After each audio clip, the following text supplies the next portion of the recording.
እሺ ከዲር ልክ ነው ያልከው እ፣ የአንድ ፓርቲ የበላይነት እ፣ ሰፍኖ አይተነዋል። አይሆንም ኢህአዴግ አንድም ሌላ ተቃዋሚ ተፎካካሪ ፓርቲ አለብኝ ብሎ አላሰበውም ነበርና ከኔ ውጭ ከኔ ውጭ ከኢህአዴግ ውጭ እቺ ነገር ሊመራ የሚችል አቅም ያለው ፓርቲ የለም ሲል ነበርና ይሄ አይሆንም። በጅምላ አባል ማድረግም አይቻልም ስለታየ ማለት ነው። አያዋጣም፣ አገርም ይጎዳል። ማድረግ ያለብን ግን መግቢያ አካባቢ ሲሉ እንደነበረው ብልጽግና ኢህአዴግን አክሲሞ ሲመጣ የጠራ አባል መለየት አለብን የሚለው ላይ አውርቶ ነበረ በንግግር ደረጃ። ምናልባት መጨረሻ አካባቢ ያወራው ነገር ስራዎች ታች አድርሶ ባለመስራት ምናልባት ያው እንዳመል ወደ ነበርንበት እንመለስ ካልሆነ በስተቀር ሁሉን አባል ማድረግ አይቻልም። አባል ቢሆንማ እኮ አሁን በአገራችን የሚታዩ ነገሮች ሁሉ ላልገጠሙ።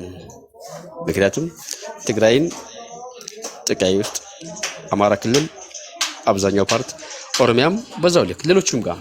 ስለዚህ ይሄ ባለበት ሙሉ አባል ነው ማለት ራሱ የህዋነት ይሆናል፣ አይሆንም። ስለዚህ አሁን ማድረግ ያለብን ይህንን የተፎካካሪ ፓርቲ ኦር አማራጭ ፓርቲዎችን ሰከንድ ባለመልኩ እንዲወያዩና ለህዝባቸው ሀሳባቸውን አስቀምጠው የፉክክር መድረኮችን ማዘጋጀት መወያየት ያስፈልጋል በሰዓቱ ማለት ነው። ሰው እስከዛው ግን ዲሞክራሲን ለማሳደግ ጅምር ላይ መግቢያ አካባቢ እንዳሉት ዲሞክራሲን መሬት እናወርዳለን ባሉት አይነት ቢሄዱ ጥሩ ነው። እነሱም የታሪክ ተወቃሽ እንዳይሆን ያው የፖለቲካ እንትናችን ይታወቃል።